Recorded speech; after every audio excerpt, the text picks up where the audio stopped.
Hello everyone and welcome again to psycho. Uttarakhand पर्यावरण पर्यवेक्षक के महत्वपूर्ण प्रश्नों की सीरीज़ की ये 10th वीडियो है। इस वीडियो में हम साइंस के 20 महत्वपूर्ण प्रश्नों को देखेंगे और इस वीडियो के साथ ही हमारे 200 क्वेश्चंस कंप्लीट हो जाएंगे। 200 क्वेश्चन यानी कि 200 कॉन्सेप्ट। ये 200 कॉन्सेप्ट आपके टिप्स पे होने चाहिए क्योंकि यहाँ से आपके एग्जाम में जरूर क्वेश्चन पूछे जाएंगे। ओके, तो आज की वीडियो को शुरू करते हैं। पहला क्वेश्चन देखते हैं। पहला क्वेश्चन है कि निम्नलिखित में से किसने कोशिका में केंद्रक की खोज की थी। ओके, तो कुछ आपको डिस्कवरी पता होनी चाहिए। देखिए मैं आपको बता देता हूँ। सबसे पहले रॉबर्ट हुक ने 1665 में कोशिका की खोज की थी। ओके, मृत कोशिका की, डेड कोशिका की खोज की थी, डेड सेल की खोज की थी। कहाँ पे की थी? कॉर्क में। ओके, बार्क ऑफ ट्री में की थी। उसके बाद देखिए ल्यूवेनहॉक ने 1674 में 1674 में तालाब के जल में सूक्ष्मदर्शी की सहायता से जीवित सेल, लिविंग सेल्स की खोज किसने की थी? ल्यूवेनहॉक ने। कब की थी? 1674 में। और कहाँ पे की थी? तालाब के जल में। ओके, फिर देखिए 1831 में रॉबर्ट ब्राउन ने क्या किया था? सेल में न्यूक्लियस की खोज की थी। ओके, तो यहाँ पे कंफ्यूजन हो सकता है आपको। रॉबर्ट हुक ने तो क्या किया था? सेल की खोज की थी। ओके, डेड सेल की। और रॉबर्ट ब्राउन ने क्या किया था? न्यूक्लियस यानी कि केंद्रक की खोज की थी। ओके, कब किया था? 1831 में। उसके बाद देखिए पुरकिंजे ने 1839 में कोशिका में स्थित तरल पदार्थ जो लिक्विड होता है कोशिका में, जिसको क्या बोला था पुरकिंजे ने? जीव द्रव्य, साइटोप्लाज्म का पता लगाया था। किसने लगाया था? पुरकिंजे ने। ओके, फिर एम स्लीडन 1838 और टी स्वान 1839 में इन्होंने क्या दिया था? सेल थ्योरी दी थी, कोशिका सिद्धांत दिया था। ओके, तो सबसे पहले स्लीडन ने दिया था, उसके बाद स्वान ने इसमें ऐड किया था। ओके, उसके बाद विर्चो ने भी ऐड किया था। देखिए 1855 में विर्चो ने कोशिका सिद्धांत को आगे बढ़ाया। ओके, 1855 में कोशिका सिद्धांत को आगे किसने बढ़ाया था? विर्चो ने। ओके, 1940 में इलेक्ट्रॉनिक माइक्रोस्कोप का आविष्कार हुआ था। ओके, उसके बाद जो कोशिका का स्ट्रक्चर है वो अच्छे से समझा जा सका क्योंकि माइक्रोस्कोप बन गया था। फिर हम कोशिका के अंदर उसके पार्ट्स को देख पा रहे थे अच्छे से। ओके, तो ये जो जितनी भी डिस्कवरी है इतना तो आपको पता ही होना चाहिए। यहाँ से बार बार क्वेश्चन पूछा जाता है। ओके, तो हमसे पूछा गया था कि कोशिका में केंद्र न्यूक्लियस की खोज किसने की थी? रॉबर्ट ब्राउन ने की थी। ओके, रॉबर्ट ब्राउन ने की थी। और कब की थी? 1831 में। ओके, नेक्स्ट क्वेश्चन देखते हैं। नेक्स्ट क्वेश्चन है कि अल्कोहल और कार्बोक्सिल एसिड के बीच अभिक्रिया से डैश का निर्माण होता है। अगर हम अल्कोहल को ले और कार्बोक्सिल एसिड को ले, उन दोनों की क्रिया कराएं तो क्या बनेगा? ओके, कार्बोक्सिल एसिड लिया हमने। ओके, फिर हमने लिया अल्कोहल, तो क्या बन जाएगा? ये एस्टर बन जाएगा। क्या बन जाएगा? ये एस्टर बन जाएगा। ओके, एस्टरिफिकेशन बोलते हैं इस अभिक्रिया को। इस अभिक्रिया का नाम क्या है? एस्टरिफिकेशन बोलते हैं। ओके, C2H5OH प्लस CH3COOH, इनकी अभिक्रिया करवाते हैं तो एस्टर बन जाता है। ओके, नेक्स्ट क्वेश्चन देखते हैं। नेक्स्ट क्वेश्चन है कि निम्नलिखित में से कौन सा एक एक्स-सिटू संरक्षण का प्रकार नहीं है? ओके, एक्स-सिटू का प्रकार नहीं है। एक्स-सिटू कंजर्वेशन, इन-सिटू और एक्स-सिटू मैंने आपको बताया हुआ था। देखिए इन-सिटू मतलब कि उनके घर के अंदर ही जितने भी एनिमल है, अगर उनको हम उनके ही घर के अंदर ओके सेव करके रखें तो उसको बोलते हैं इन-सिटू। और अगर उनको उनके घर से बाहर किसी अन्य जैसे लैब हो गया या फिर जीन पूल कहीं पे रखें तो वो होता है एक्स-सिटू। ओके, तो देखिए हमसे पूछा गया एक्स-सिटू का प्रकार नहीं है। एक्स-सिटू देखिए, एक्स-सिटू यानी उनके घर से बाहर। देखिए जूलॉजिकल पार्क में हम क्या करते हैं? उनके घर से निकाल के अलग रखते हैं, एक पार्क बनाते हैं, उसे बोलते हैं जूलॉजिकल पार्क। ये तो हो गया एक्स-सिटू। वाइल्ड लाइफ सफारी पार्क, ये भी हम उनके घर से निकाल के लाते हैं उन्हें। बॉटेनिकल गार्डन, ये भी नहीं हो सकता। जो नेशनल पार्क होता है, नेशनल पार्क क्या होता है? जो उनका घर होता है वहीं पे हम एक एरिया को कंजर्व कर देते हैं, उसी को बोलते हैं हम नेशनल पार्क है। ये इसके अंदर मूवमेंट अलाउ नहीं है। ओके, तो नेशनल पार्क क्या हो गया? ये हो गया इन सिटू। ये क्या हो गया? इन सिटू। इन सिटू का एग्जाम्पल है ये नेशनल पार्क। ओके, नेक्स्ट देखते हैं। नेक्स्ट क्वेश्चन है कि निम्नलिखित में कार्बन का क्रिस्टलीय रूप कौन सा है? क्रिस्टलाइन फॉर्म पूछा गया कार्बन का, तो वो कार्बन के एलोट्रॉप्स देखते हैं। कार्बन के एलोट्रॉप्स को दो अपरूप जो होते हैं, कार्बन के अपरूप, उनको दो भागों में वर्गीकृत किया गया था। एक हो गया क्रिस्टलाइन और एक हो गया एमोर्फस। क्रिस्टलाइन में क्या होता है? डायमंड यानी हीरा, ग्रेफाइट हो गया, फुलरेंस हो गया। ये तीनों क्या हो गया? क्रिस्टलाइन हो गया। और अगर एमोर्फस की बात करें तो कोक हो गया, कार्बन ब्लैक और चारकोल, ये क्या हो गया? एमोर्फस हो गया। तो ये दो भागों में हम बांट सकते हैं कार्बन के एलोट्रॉप्स को। तो हमसे पूछा गया क्रिस्टलाइन, क्रिस्टलाइन क्या है? ग्रेफाइट है। ओके, नेक्स्ट क्वेश्चन देखते हैं।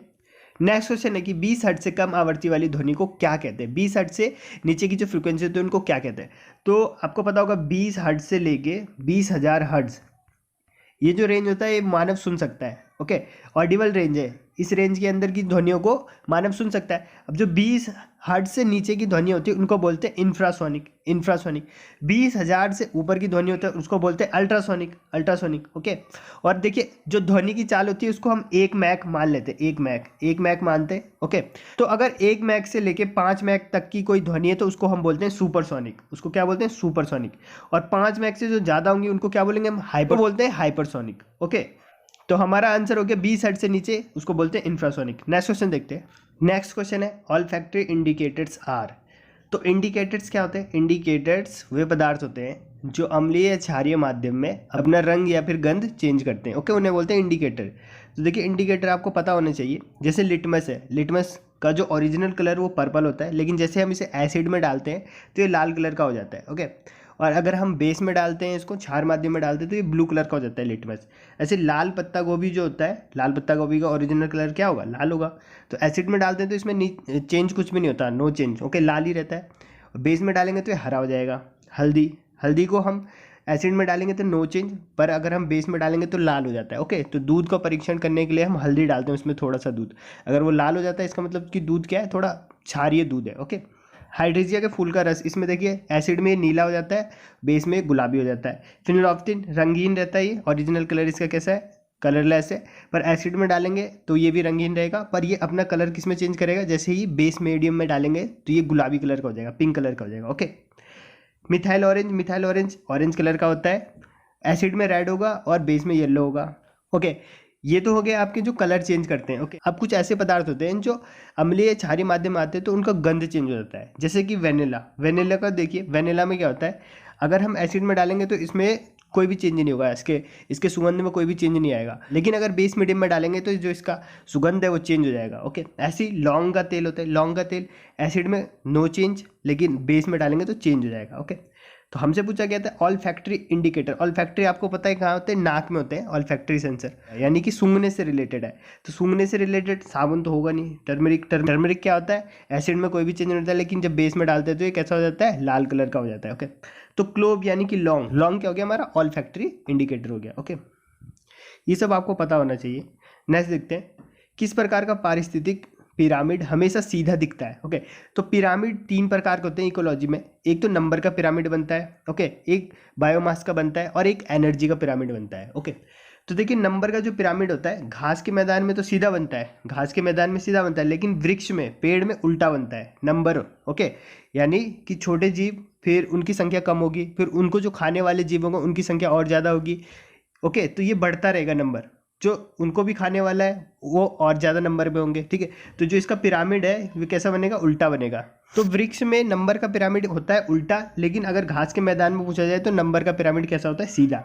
अब अगर बायोमास की बात करें, जैव भार का पिरामिड, ये देखिए जो स्थलीय परितंत्र होते हैं, लैंड पे जो होते हैं, उसमें तो सीधा बनता है जैव, लेकिन जो जलीय होते हैं, जलीय में क्या होता है? छोटी मछली को बड़ी मछली खाती है, उस बड़ी मछली को और बड़ी मछली खाती है, यानी कि भार क्या होता है? बढ़ता जाता है ना। नीचे छोटी वाली मछली आती है, उसके बाद उससे बड़ी और सबसे बड़ी ऊपर में आती है। ओके, तो जो जलीय परितंत्र में है उसमें तो उल्टा बनता है पिरामिड बायोमास का, लेकिन जो स्थलीय होता है उसमें सीधा बनता है। पर जो एनर्जी का पिरामिड होता है, देखिए नंबर का पिरामिड उल्टा और सीधा कैसे भी बन सकता है, बायोमास का भी उल्टा सीधा बन सकता है, लेकिन एनर्जी का जो होता है, एनर्जी का पिरामिड हमेशा सीधा होता है, चाहे वो कोई सा भी परितंत्र, कोई सा भी इकोलॉजी सिस्टम हो, हमेशा एनर्जी का पिरामिड सीधा बनता है। ओके, तो हमसे पूछा गया था हमेशा सीधा कौन बनता है? एनर्जी का पिरामिड बनता है। ओके, नेक्स्ट क्वेश्चन देखते हैं। नेक्स्ट क्वेश्चन है कि फ्लेमिंग के दाएं हाथ के नियम के अनुसार अंगूठा क्या दर्शाता है? अंगूठा क्या दर्शाता है फ्लेमिंग के?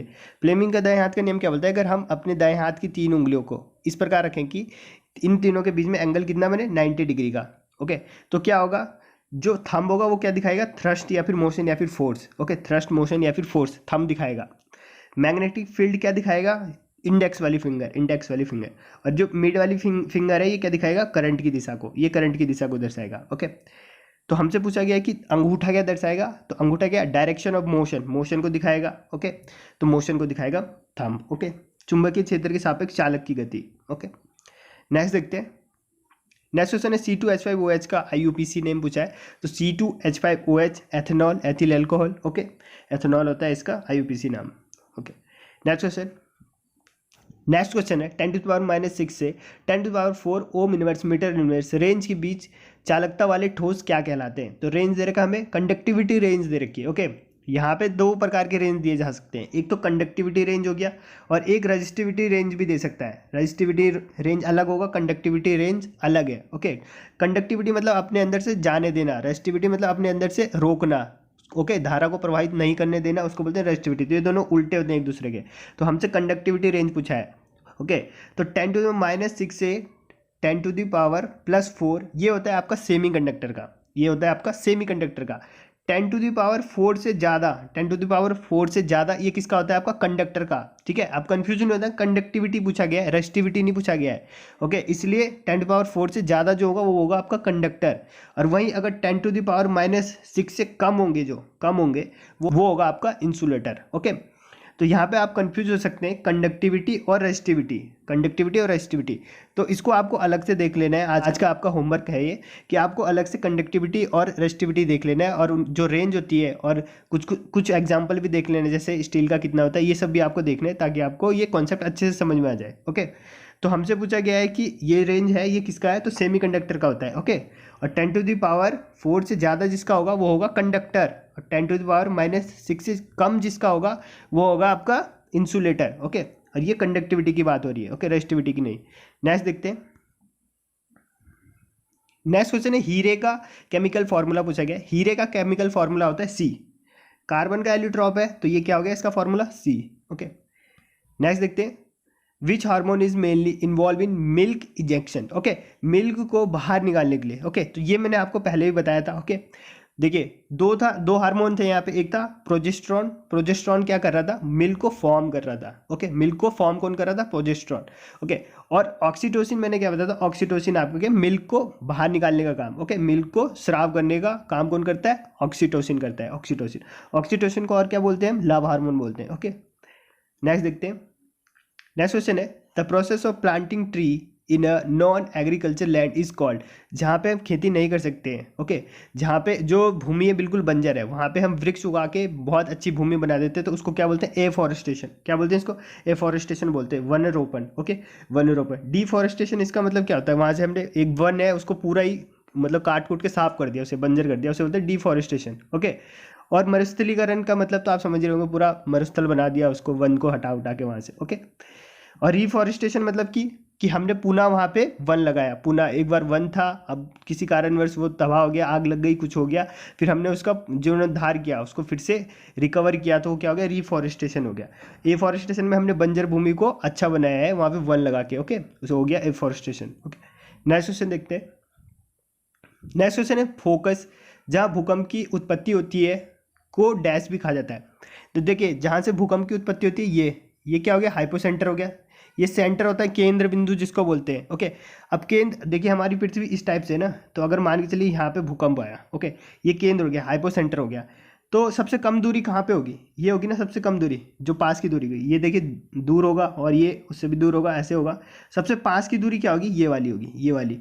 तो जो ये लंबवत दूरी है ना, परपेंडिकुलर दूरी, जो सबसे पास वाली दूरी है, इसी को क्या बोलते हैं हम? एपिसेंटर बोलते हैं। इसको क्या बोलते हैं? एपिसेंटर बोलते हैं। और यहीं पे सबसे ज़्यादा तबाही मचती है, सबसे ज़्यादा क्षतिग्रस्त कहाँ पे होता है भूकंप से? जो ये एपिसेंटर होता है, जो केंद्र से बिल्कुल 90 डिग्री के एंगल पे होता है, और ये सबसे पास होता है, इसलिए यहाँ पे सबसे ज़्यादा तबाही मचती है। ओके, तो इसको बोलते हैं एपिसेंटर। एपिसेंटर। हमसे पूछा गया फोकस जहाँ भूकंप की उत्पत्ति होती है। अब पूछा गया उत्पत्ति कहाँ से होती है? ओके, जनरेट कहाँ होता है? जनरेट तो सेंटर से होता है। ओके, यहाँ से जनरेट यहाँ से होता है, हाइपोसेंटर से। ओके, तो हमारा आंसर क्या हो गया? हाइपोसेंटर। और सबसे ज़्यादा प्रभावित किस एरिया को करता है? तो एपिसेंटर को। ओके, नेक्स्ट देखते हैं। नेक्स्ट क्वेश्चन है प्रतिबिंब की ऊंचाई और वस्तु की ऊंचाई के बीच का अनुपात, जिसे हम एम से दर्शाते हैं, को किस रूप से जाना जाता है? ओके, एम को क्या बोलते हैं? एम लीनियर मैग्निफिकेशन बोलते हैं। एच डैश अपॉन एच, इसी को आगे करके लिख सकते हैं -v/u, ये लिख सकते हैं। ओके, यानी प्रतिबिंब की हाइट और जो वस्तु की हाइट होती है उसके अनुपात को क्या बोलते हैं? मैग्निफिकेशन। लीनियर मैग्निफिकेशन, आवर्धन बोलते हैं इसको, आवर्धन। ओके, इसी से हम बता सकते हैं कि वस्तु बड़ी है, छोटी है। ओके, प्लस होगा, प्लस का मतलब क्या होता है? वर्चुअल है। प्लस का मतलब वर्चुअल है वस्तु, जैसे +1 हो गया। जो हमारा समतल दर्पण होता है उसकी मैग्निफिकेशन कितनी होती है? +1 होती है। प्लस का साइन क्या बताता है? कि वर्चुअल है, इमेज क्या है? वर्चुअल है। ओके, और वर्चुअल होगी इमेज तो कैसी होगी? सीधी होगी, उल्टी होगी? सीधी होगी ना, वर्चुअल होगी तो सीधी। ओके, तो हमारा आंसर क्या हो गया? मैग्निफिकेशन। ओके, आवर्धन। नेक्स्ट देखते हैं। नेक्स्ट क्वेश्चन है एवोगाड्रो संख्या का मान बताएं। एवोगाड्रो नंबर, ओके, 6.022 इंटू 10⁻23 मोल। ओके, ये होता है एवोगाड्रो नंबर। ओके, 6.22 इंटू 10⁻23 मोल, ये हो गया हमारा एवोगाड्रो संख्या। नेक्स्ट देखते हैं। नेक्स्ट क्वेश्चन है लंबाई L/2 और अनुप्रस्थ काट का क्षेत्रफल 2a वाली सामग्री के तार का प्रतिरोध क्या होगा यदि उसी सामग्री के दूसरे तार की लंबाई L और 4 ओम के प्रतिरोध के साथ अनुप्रस्थ काट का क्षेत्रफल a है? ओके, दो तार हैं, ठीक है। एक तार की लंबाई है L/2 और उसका जो क्षेत्रफल है वो 2a है। ओके, दूसरा तार है उसमें दे रखा है हमें, उसकी लंबाई है L और जो उसके रेजिस्टेंस है उसमें प्रतिरोध है R की वैल्यू दे रखा है 4। ओके, तो आपको एक फॉर्मूला पता होना चाहिए, R is equal to rho L/A। Okay, rho क्या है यहाँ पे, प्रतिरोधकता है, ये प्रतिरोध है, प्रतिरोधकता है। ओके, L हो गया लंबाई, A हो गया क्षेत्रफल, एरिया। फॉर्मूले में रखते हैं सब, देखिए वैल्यू। R1 ले लेता हूँ मैं, पहली जो तार है उसकी रेजिस्टेंस है। ओके, R1 इक्वल टू रो और L/A कितना है यहाँ पे, L/2 है, L/2 दे रखा है पहले वाले में, और A कितना है, 2A है, 2A, ठीक है। ओके, ये हो गया। अब देखिए इसको डिवाइड कर दूंगा मैं R2 से, R2 वाले से, मतलब दूसरे तार का जो रेजिस्टेंस होगा उससे मैं डिवाइड कर रहा हूँ डायरेक्ट। रो दूसरे तार की लंबाई है L और देखिए इसका क्षेत्रफल कितना है, A है, और R दे रखा है इसने, R दे रखा है 4, ये 4 हो गया। ओके, देखिए जो कट रहा है काट देना है। देखिए अच्छा, रो यहाँ पे दोनों सेम क्यों है रो, क्योंकि तार एक ही है। जब तार एक ही हो, मतलब जैसे तांबे की तार है, तो उसका जो प्रतिरोधकता है, ओके, रेजिस्टिविटी है, वो सेम ही होगा। ओके, चाहे उसके कितने भी टुकड़े कर दे, रेजिस्टिविटी सेम ही होगा, उसका रो की वैल्यू सेम होगी, इसलिए रो यहाँ पे सेम है। रो से रो कट गया, L से L कट गया, A से A कट गया। ओके, अब यहाँ 4 है, ये 2 नीचे आ जाएगा, 4 हो जाएगा। देखिए और सॉल्व करेंगे इसे, R बाई यहाँ नीचे 4 है। ओके, यहाँ हो गया आपका R 1/4, 1/4 बचेगा इधर। ओके, 4 से 4 कट जाएगा। ओके, तो R की वैल्यू कितना आ जाएगा, 1 ओम आ गया। तो हमसे पूछा गया था कि तार का प्रतिरोध क्या होगा, पहले तार का प्रतिरोध क्या हो गया, 1 ओम। ओके, 1 ओम हो गया। ये फॉर्मूला आपको याद रखना है, R is equal to rho L/A। Okay, next देखते हैं। नेक्स्ट क्वेश्चन है, किसके सिद्धांत में कहा गया कि द्रव्य में डूबे हुए, आंशिक रूप से डूबा हो या फिर पूर्ण रूप से डूबा हो, पिंड के भार में जो कमी आती है वो विस्थापित द्रव्य के भार के बराबर होती है। ओके, तो आर्किमिडीज का सिद्धांत है। ओके, आर्किमिडीज का सिद्धांत है। तो देखिए आर्किमिडीज ने कहा गया था, एक ये बर्तन है, इसमें पानी भरा है, लिक्विड भरा है। ओके, इसमें हमने किसी m द्रव्यमान की एक वस्तु को डाला, m द्रव्यमान की एक वस्तु को आंशिक या पूर्ण रूप से डुबाया, तो उसके भार में कमी आ जाएगी। और वो कमी कितना कमी आएगी, जितना पानी बाहर निकलेगा, जितना पानी बाहर निकलेगा उतना उस वस्तु के द्रव्यमान में कमी आ जाएगी। यही बोला था आर्किमिडीज ने, और यही आर्किमिडीज का प्रिंसिपल है। ओके, अब यहाँ से क्वेश्चन एक ऐसा भी बनता है, ठीक, कि आर्किमिडीज ने जब अपना ये प्रिंसिपल दिया था तो सबसे पहले उसने क्या किया था। तो देखिए उसने किया क्या था, एनसीईआरटी में दे रखा है कि उसने राजा के मुकुट की शुद्धता की जांच की थी। जो राजा का मुकुट था सोने का, उसकी शुद्धता की जांच की। कैसे किया होगा, उसने डुबाया होगा पानी में, देखा होगा कि जितना भार में कम आ रहा है वो विस्थापित जो जल है उसके भार के बराबर है कि नहीं। अगर नहीं है तो इसका मतलब कि जो सोने का मुकुट है उसमें कुछ ना कुछ मिलावट किया गया है। ओके, तो इस प्रकार उसने राजा के मुकुट की जाँच की थी। ओके, तो ये क्वेश्चन भी बना हुआ है। ओके, दूसरे एग्जाम में बना है, तो हो सकता है कि आपके एग्जाम में भी पूछा जा सके। ओके, तो ये था आर्किमिडीज का प्रिंसिपल। नेक्स्ट क्वेश्चन देखते हैं, आवर्त सारणी में सबसे अधिक विद्युत ऋणात्मक तत्व, ओके, मोस्ट इलेक्ट्रोनेगेटिव एलिमेंट कौन सा होता है पीरियोडिक टेबल में। देखिए इलेक्ट्रोनेगेटिविटी होती क्या है, it is the property to attract share pair of electron more toward itself. Okay, एक शेयर पेयर इलेक्ट्रॉन को अपनी तरफ अट्रैक्ट करने की जो क्षमता होती है उसी को बोलते हैं इलेक्ट्रोनेगेटिविटी। अब इलेक्ट्रोनेगेटिविटी जो होती है ना, वो जो साइज के इनडायरेक्टली प्रोपोर्शनल होता है। इनडायरेक्टली प्रोपोर्शनल यानी कि अगर साइज कम है, अगर साइज कम है तो इलेक्ट्रोनेगेटिविटी ज़्यादा होगी, और अगर साइज ज़्यादा है तो इलेक्ट्रोनेगेटिविटी कम होगी। ओके, तो हमसे पूछा गया कि सबसे ज़्यादा इलेक्ट्रोनेगेटिविटी वही तत्व होगा जो सबसे छोटा होगा। और सबसे छोटा कौन है, साइज में पीरियोडिक टेबल में सबसे छोटा क्या है, फ्लोरीन है। Fluorine is the most electronegativity. क्यों, क्योंकि जो इसका साइज है वो सबसे छोटा है। It is inversely proportional to size. Okay, तो आपसे अगर ये क्वेश्चन में पूछा जाए सबसे छोटा कौन है साइज में, देखें तो सबसे छोटा, हल्का नहीं छोटा पूछा जा रहा है, सबसे छोटा कौन है तो फ्लोरीन होता है। फ्लोरीन सबसे छोटा है, इसलिए सबसे ज़्यादा मोस्ट इलेक्ट्रोनेगेटिव एलिमेंट है। ओके, नेक्स्ट क्वेश्चन देखते हैं, ध्वनि तरंग में अधिकतम संपीड़न क्षेत्र निरूपित करने वाला शिखर क्या कहलाता है। ओके, इससे पहले हमने रेयरफैक्शन और कंप्रेशन को देखा है। ओके, तो रेयरफैक्शन और कंप्रेशन है नहीं ऑप्शन में, तो उन्होंने उसको थोड़ा घुमा के दे रखा है क्वेश्चन। देखिए ध्वनि तरंग में अधिकतम संपीड़न, जहाँ पे अधिकतम संपीड़न होता है, जहाँ पे कंप्रेस रहता है उसको क्या बोलते हैं, कंप्रेशन बोलते हैं, और जहाँ दूर दूर होता है उसको क्या बोलते हैं, रेयरफैक्शन। अगर हम इसी को ट्रांसवर्स तरंग के रूप में बनाए, ऐसे बनता है, देखिए इस टाइप का बनता है। ओके, तो जहाँ सबसे ज़्यादा होता है तो वो सबसे ऊपर होगा। ओके, इसी को क्या बोलते हैं, क्रेस्ट बोलते हैं। ओके, इसी को क्या बोलते हैं, क्रेस्ट बोलते हैं। और जो सबसे कम होगा, जहाँ पे दूर दूर होगा, उसी को क्या बोलेंगे हम, उसको बोलेंगे थ्रोब। ओके, इसको क्या बोलेंगे, थ्रोब बोलेंगे, गर्त बोलेंगे। ओके, तो हमसे पूछा गया कि जो सबसे ज़्यादा, तो हमसे पूछेगा अधिक संपीड़न। अधिक संपीड़न यानी कि ऊपर ये जो क्रेस्ट है इसको क्या बोलेंगे, क्रेस्ट बोलेंगे, श्रृंग बोलेंगे। ओके, और गर्त क्या होता है, जो सबसे नीचे हो, यानी यहाँ पे अगर हम इस फॉर्म में बोले तो ये क्या हो गया, रेयरफैक्शन। ये रेयरफैक्शन के बराबर है। और कंप्रेशन के बराबर क्या है, ये है आपका क्रेस्ट। ओके, तो यही पूछा गया है कि अधिक संपीड़न किस में होगा, क्रेस्ट में। ओके, तो थैंक यू गाइस, इस वीडियो को यहीं पे खत्म करते हैं। ओके, 200 क्वेश्चंस आपके कंप्लीट हो गए, तो आपको इन क्वेश्चंस को रिवाइज करना है। ओके, मिलते हैं नेक्स्ट वीडियो में। जय हिंद।